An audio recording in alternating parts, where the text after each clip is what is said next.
Hello friends, welcome to your education province. तो आज हमारा ये सेशन है फिजिक्स का इंट्रोडक्शन का थर्ड पार्ट। इससे पहले दो पार्ट में हमने डिस्कस किया है डेरिवेटिव इंटीग्रेशन, यानी जो बेसिक मैथ्स आपको चाहिए थे फिजिक्स में, जिनके एप्लीकेशन आगे चल के प्रॉब्लम सॉल्विंग में होंगे। तो आज हम देखेंगे बेसिक फिजिक्स जो फिजिक्स के लिए रिक्वायर्ड है।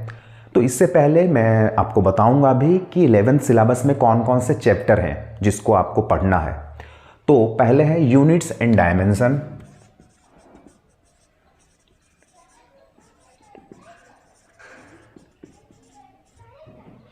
Then vector, kinematics, law of motion, then work, energy and power, then friction,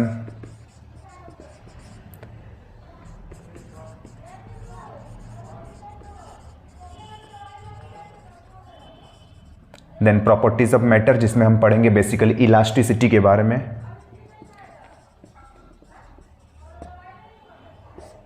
then gravitation, then SHM, wave में आप टू टाइप के वेव पढ़ोगे। एक हो गया जो आपका होता है transverse wave and longitudinal wave.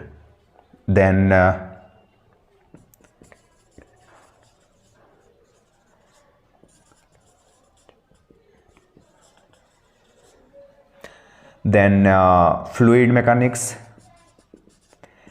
Fluid आपका एक फ्लूइड स्टैटिक्स होगा, देन फ्लूइड डायनामिक्स,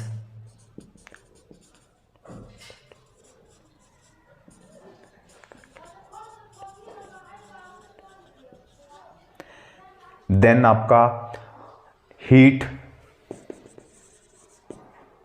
में तीन टाइप का होगा, कैलोरीमेट्री,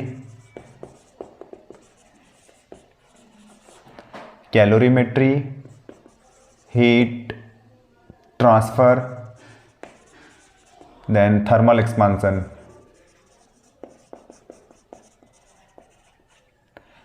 देन थर्मोडायनामिक्स। तो ये सारे चैप्टर आपके 11th सिलेबस में है। अगर बाय चांस कुछ छूट गया होगा तो देखते हैं। Unit dimensions, then vector, kinematics में तीन टाइप के मोशन होगा, एक motion in straight line, vertical motion and projectile motion.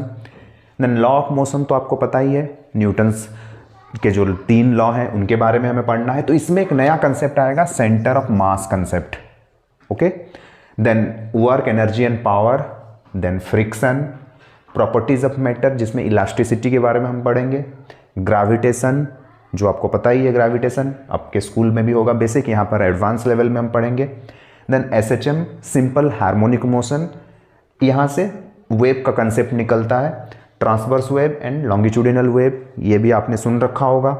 Then fluid statics and fluid dynamics, यानी फ्लूइड जब रेस्ट में है किस तरह से बिहेव करता है, उसके प्रॉपर्टीज़ क्या क्या होते हैं। एंड फ्लूइड डायनामिक्स में क्या होता है, फ्लूइड अगर मोशन में है तो उनके क्या क्या प्रॉपर्टीज़ होते हैं। देन हीट में होगा कैलोरीमेट्री, यानी measurement of heat, thermal expansion, with the application of heat every matter expands except water, ये भी पढ़ा होगा आपने।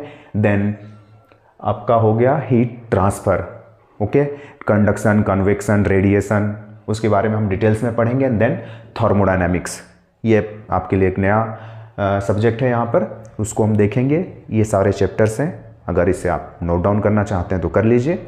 तो आज हम एक्चुअली पढ़ेंगे क्या, यूनिट डायमेंशंस को डिटेल्स में नहीं पढ़ेंगे, क्योंकि बहुत सारे ऐसे यूनिट हैं जो आपको मालूम ही नहीं है, बहुत सारे फिजिकल क्वांटिटीज़ ऐसे हैं। तो मैं बस उसका बेसिक चीज़ आपको बताऊंगा, और हम सही मायने में जो चैप्टर पढ़ना स्टार्ट करेंगे वो करेंगे हम वेक्टर से। ओके, तो ग्रेजुअली यहाँ पर हम नए नए फिजिकल क्वांटिटी से हम रूबरू होंगे, उनका हम देखेंगे, नए नए फिजिकल क्वांटिटी को समझेंगे, पढ़ेंगे, तो आपका वहाँ यूनिट्स, उनका डायमेंशन क्या, वो वहीं पर हम देख लेंगे। बट हम यूनिट डायमेंशन को जस्ट ऊपरी तौर से देखेंगे क्या है, बेसिक चीज़ क्या होता है, यूनिट क्या होता है, डायमेंशन क्या होता है, फंडामेंटल यूनिट क्या है, डिराइव्ड यूनिट क्या है और सिस्टम ऑफ यूनिट क्या है, वो सब चीज़ हम देखेंगे यहाँ पर। ओके, नेक्स्ट वीडियो में हमारा हम लेसन स्टार्ट करेंगे कहाँ से, वेक्टर से। Okay, so please note it down.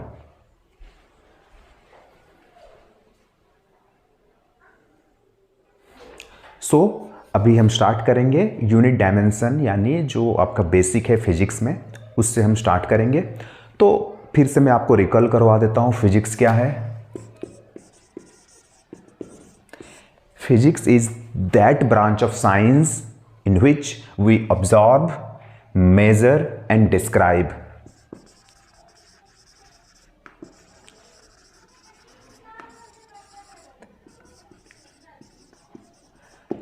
तो फिजिक्स में हम क्या करते हैं, ऑब्जर्व, मेजर और डिस्क्राइब किसको करते हैं, नेचुरल फेनोमेनन्स को।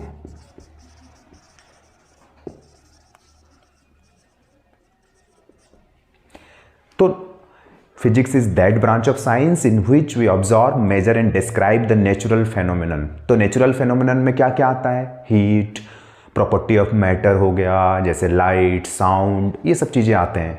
ओके, तो यहां पर आया क्या, नेचुरल फेनोमेनन। तो इसको डिस्क्राइब करने के लिए, लॉ ऑफ फिजिक्स को डिस्क्राइब करने के लिए हमें क्या चाहिए होता है, फिजिकल क्वांटिटी।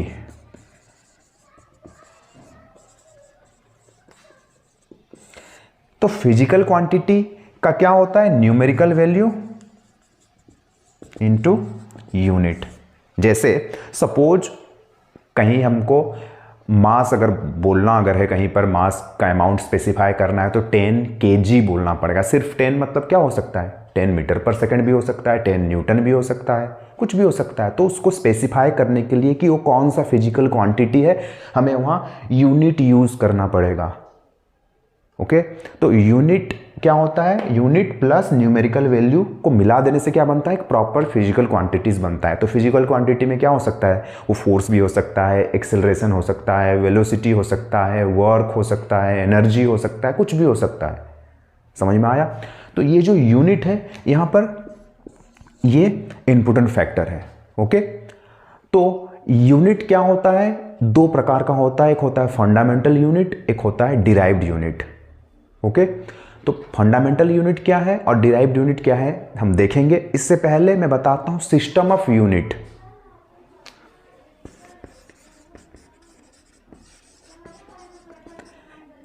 एक है सीजीएस, एफपीएस,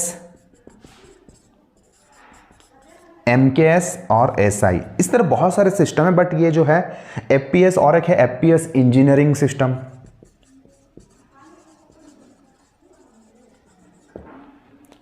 समझ में आया। तो ये चारों सिस्टम के बारे में हम देखेंगे, देन वहां से हम क्लियर होगा हमें क्या है वहां हमारा फंडामेंटल क्वांटिटी क्या है और डिराइव्ड क्वांटिटी क्या है। तो सीजीएस, ओके, सीजीएस को गॉसियन सिस्टम भी बोलते हैं, जिसमें सी क्या है, सेंटीमीटर, जी क्या है, ग्राम और सेकेंड।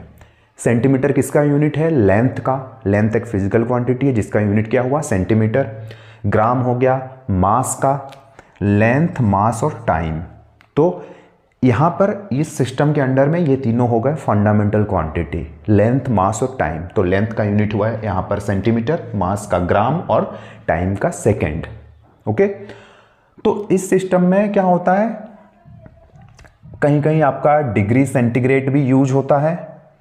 ओके, और कहीं कहीं आजकल केल्विन भी यूज करने लगे हैं टेम्परेचर का यूनिट को, टेम्परेचर का यूनिट को डिग्री सेंटीग्रेड भी यूज किया जाता है, कहीं कहीं आजकल केल्विन भी यूज किया जा रहा है। हालांकि केल्विन ज़्यादातर यूज होता है किसमें, एसआई में और एमकेएस में। ओके, इसके बारे में हम देखेंगे। तो सीजीएस सिस्टम हो गया, इस सिस्टम में फंडामेंटल जो क्वांटिटी है, फंडामेंटल यूनिट, ये इनको लिया गया है। ओके, तो इनके अलावा जो जो फिजिकल क्वांटिटी है वो सब है डिराइव्ड, यानी इनको यूज करके हम उसे एक्सप्लेन कर सकते हैं। ओके, तो इस सब के बारे में देखते हैं, फिर आगे हम बढ़ेंगे। एफपीएस में क्या है, एफपीएस क्या हो गया हमारा, इसको बताता हूं क्योंकि दो सिस्टम है यहां पर, पहले एमकेएस बता देता हूं। एमकेएस में क्या है, metre, KG, second. Okay. Metre KG second same हो गया आपका लेंथ, मास और टाइम। ओके, यहां पर 3 यूनिट जो बेसिक यूनिट, फंडामेंटल यूनिट लिया गया, लेंथ, मास और टाइम, मीटर, केजी और सेकेंड में उनको नापा जाता है। एंड यहां पर टेम्परेचर का यूनिट हो गया केल्विन, जिसको एब्सोल्यूट स्केल बोलते हैं, एब्सोल्यूट टेम्परेचर बोलते हैं। ओके, देन आया एफपीएस और एफपीएस इंजीनियरिंग सिस्टम। तो एफपीएस में क्या है? फुट पाउंड, पाउंड का सिंबल होता है एलबी, एंड सेकेंड, और फुट पाउंड सेकेंड। तो यहां पर है क्या? लेंथ, मास और टाइम है। बट एफपीएस इंजीनियरिंग सिस्टम में क्या हो जाता है? लेंथ, फोर्स और टाइम हो जाता है। दोनों में फर्क क्या है अभी समझ में आया? यहां पर सेम यूनिट पाउंड किसके लिए यूज हो रहा है? मास के लिए। यहां पर एफपीएस इंजीनियरिंग सिस्टम में जो आपका है पाउंड यूज हो रहा है किसके लिए? फोर्स के लिए। समझ में आ रहा है अभी? यहां पर क्या है? एफपीएस इंजीनियरिंग सिस्टम में मास फंडामेंटल क्वांटिटी नहीं है, मास इज डिराइव्ड।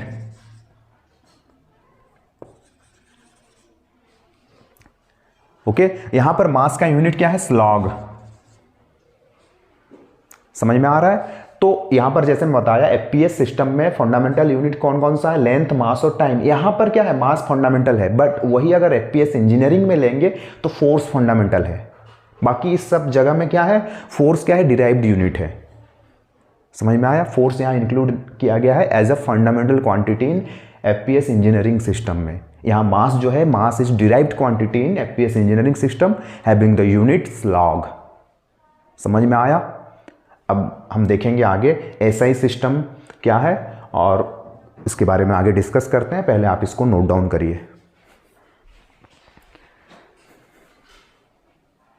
तो फ्रेंड्स, अभी मैं आपको बताता हूं 1 स्लॉग 14.59 kg होता है, एंड 1 LB 1 पाउंड होता है 453.6 ग्राम। ठीक है, यानी 1 पाउंड क्या होता है? 1 kg से भी कम होता, 1 क्या हाफ kg से भी कम है वो। समझ में आया? अब देखते हैं एसआई सिस्टम। एसआई सिस्टम को बोला जाता है इंटरनेशनल स्टैंडर्ड सिस्टम, जिसमें क्या हो गया? देखिए, पहले बहुत सारे यूनिट ऐसे हैं कि हर एक रीजन में अलग अलग, हर एक कंट्री में, हर एक स्टेट में अलग अलग यूज होते हैं। जैसे ज़मीन का आप ले लीजिए, ज़्यादातर क्या होता है? कहीं पर बीघा, गुंठा ये सब यूज किया जाता है। बट स्टैंडर्डाइज सिस्टम किया गया तो कहीं पर समझ नहीं पाएंगे इसको। बहुत सारे यूनिट क्या होता है? अलग अलग जगह में अलग अलग नए नए नामों से यूज किया जाता है। तो ये सब जो है, ये सब प्रॉब्लम से दूर हटने के लिए, सब प्रॉब्लम को हटाने के लिए, एक स्टैंडर्डाइजेशन मेंटेन करने के लिए, एक स्टैंडर्ड वैल्यू मेंटेन करने के लिए क्या किया गया? टोटल इंटरनेशनल लेवल में एक यूज़ किया गया सिस्टम जिसका नाम है एसआई सिस्टम। समझ में आया? तो एसआई सिस्टम में क्या किया गया? एसआई सिस्टम में 7 फंडामेंटल क्वांटिटी लिया गया। जैसे कि वहाँ 3 लिया जा रहा था, यहाँ 7 लिया गया। क्या क्या है? Length,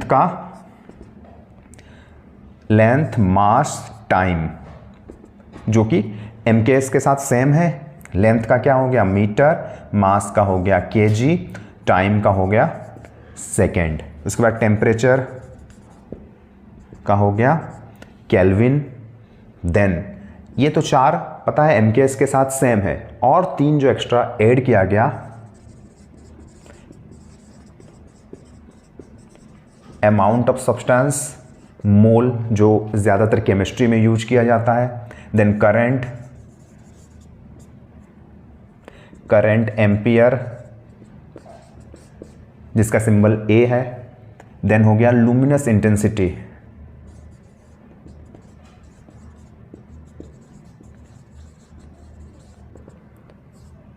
candela. समझ में आया? ये 7 फंडामेंटल क्वांटिटीज है, इसे आप पहले नोट डाउन करिए।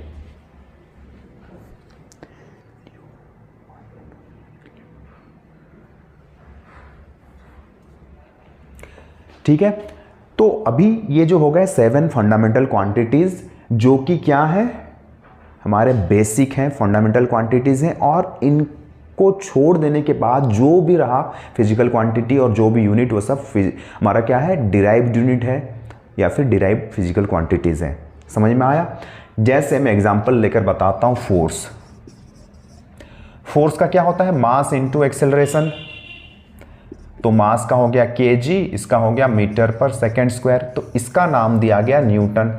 यानी देखो यहाँ पर देखो kg है fundamental quantities, metre fundamental quantity, second fundamental quantity. यानी फोर्स को हम क्या कर रहे हैं? With the help of fundamental quantity we can express the derived quantities.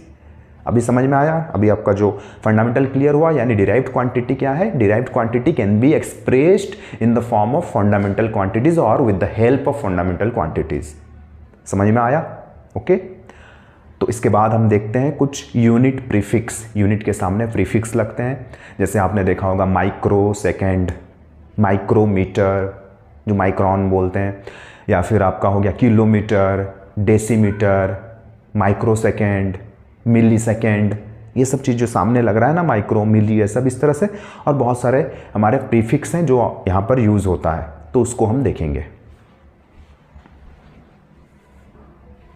तो अभी देखते हैं यूनिट प्रीफिक्स। ऑटो,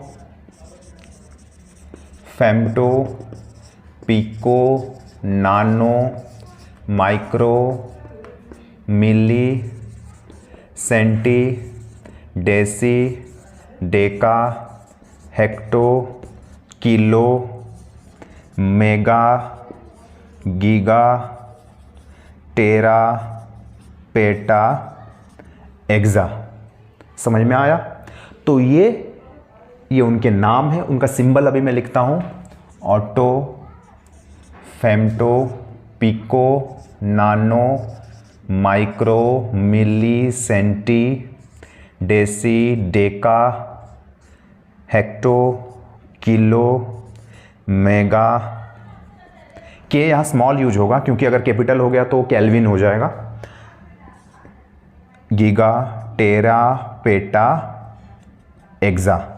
ये देखिए ये सब क्या है? नीचे कैपिटल यूज हो रहा है। क्यों हो रहा है? क्योंकि ये सब बड़े बड़े क्वांटिटीज हैं। ओके। जैसे मेगा क्या होता है? 10 to the power 6, giga 10 to the power 9, tera 10 to the power 12, peta 10 to the power 15, exa 10 to the power 18।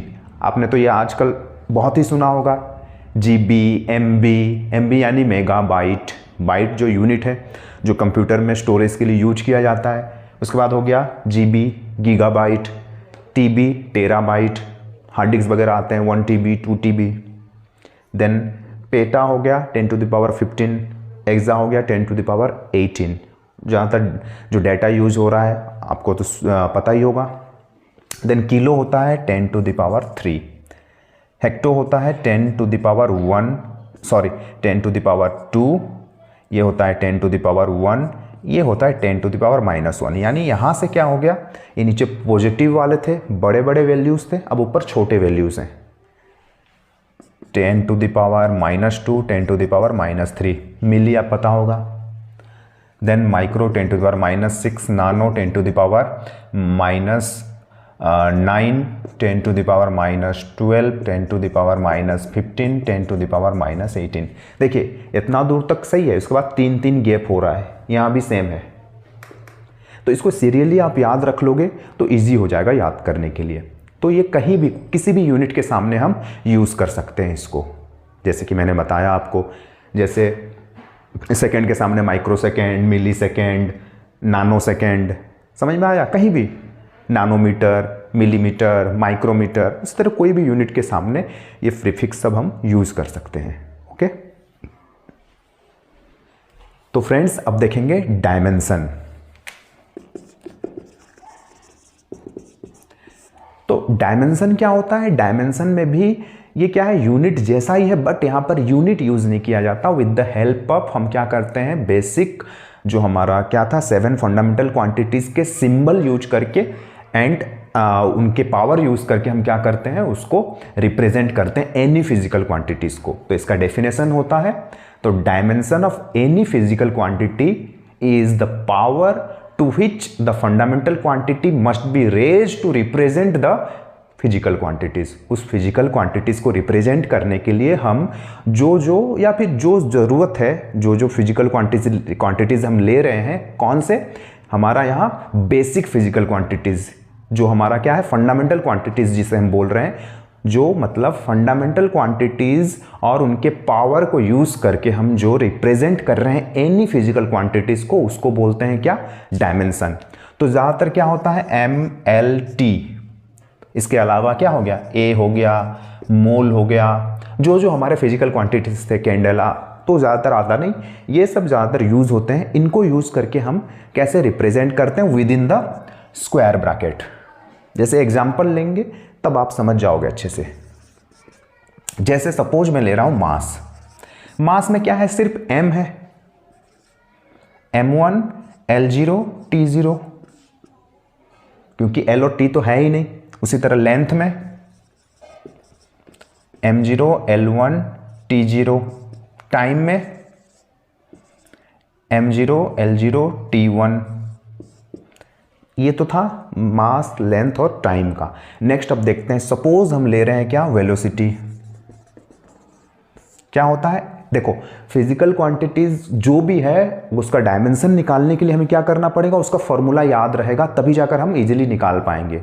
Okay, तो इसीलिए मैं बोल रहा था आपको, क्या कोई भी यूनिट्स या हमारा डायमेंशन निकालने के लिए उसको फिजिकल क्वांटिटी के बारे में हमें पता होना चाहिए, उसका फॉर्मूला हमें याद होना चाहिए। इसीलिए हम जब चैप्टर बाय चैप्टर ग्रेजुअली आगे बढ़ेंगे तो नए नए फिजिकल क्वांटिटीज़ के बारे में हमें पता चलेगा, उनका फॉर्मूला हमें मालूम होगा, तब वहाँ से हम आसानी से निकाल सकते हैं। ओके, तो अभी जो बेसिक है कुछ मैं बता देता हूँ। जैसे अभी वेलोसिटी का फॉर्मूला क्या है, डिस्टेंस बाय टाइम, यानी L/T, यानी LT-1। तो यहाँ हो गया m0, m है नहीं ना यहाँ,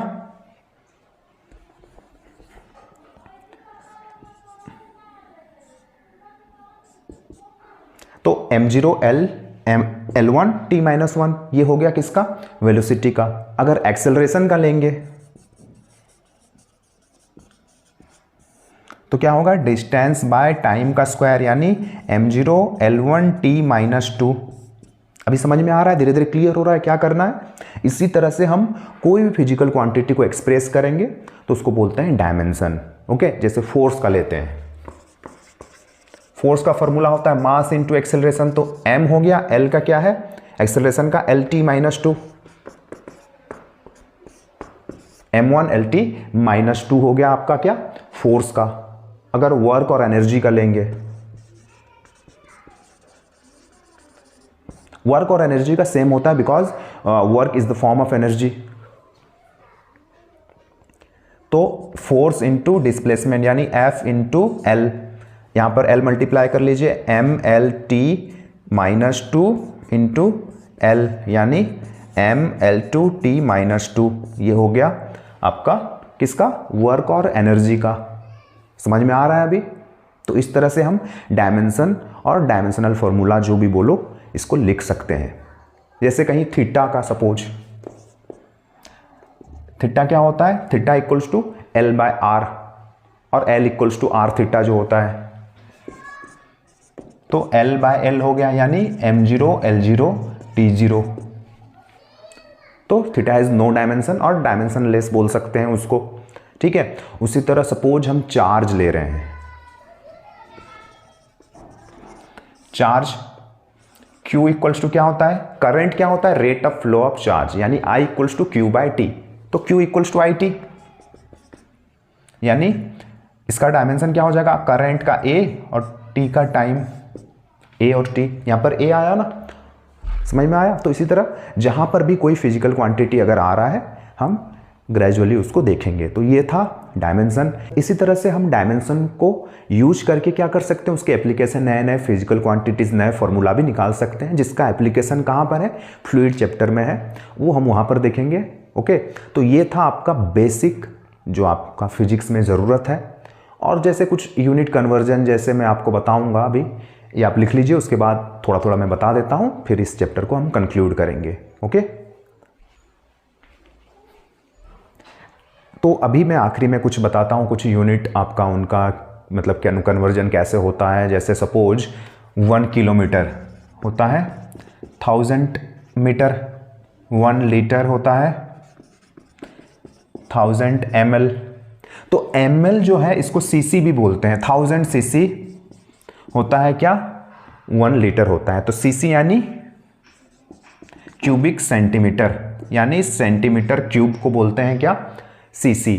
यानी एक छोटा सा आप ले लोगे 1 सेंटीमीटर लेंथ, 1 सेंटीमीटर ब्रेड्थ और 1 सेंटीमीटर हाइट का एक छोटा सा क्यूब है, उसके अंदर उसका वॉल्यूम क्या होगा, 1 ml। ओके, तो 1 cc equals to 1 ml। Okay, उसी तरह होता है जैसे डिस्टेंस का हम यूज करते हैं 1 माइल। 1 माइल होता है 1.6 किलोमीटर। यानी माइल जो है क्या है, हमारा एक बड़ा यूनिट है कंपेयर टू क्या, किलोमीटर। जैसे जो आप कोई डिफेंस में अगर कोई आपका सिलेक्शन के लिए आप वहाँ पर फिजिकल इंटरव्यू जो देने जाते हो, वहाँ 1 माइल दौड़ाते हैं, 1.6 किलोमीटर यानी 1600 मीटर जो दौड़ने के लिए बोला जाता है, दैट इज 1 माइल। ओके, उसके बाद हो गया 1 यार्ड, होता है 3 फीट का, होता है 1 यार्ड। ओके, देन 1 फीट में क्या होता है, 12 इंच। इसको ऐसे भी लिखते हैं 1 फीट इक्वल्स टू 12 इंच। समझ में आया?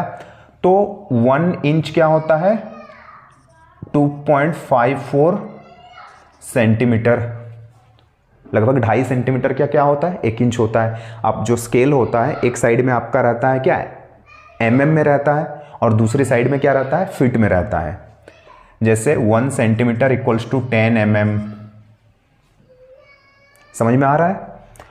और उसी तरह यूज होता है क्या, 1 मीटर में होता है 100 सेंटीमीटर। तो 1 मीटर में क्या होता है, 3 फीट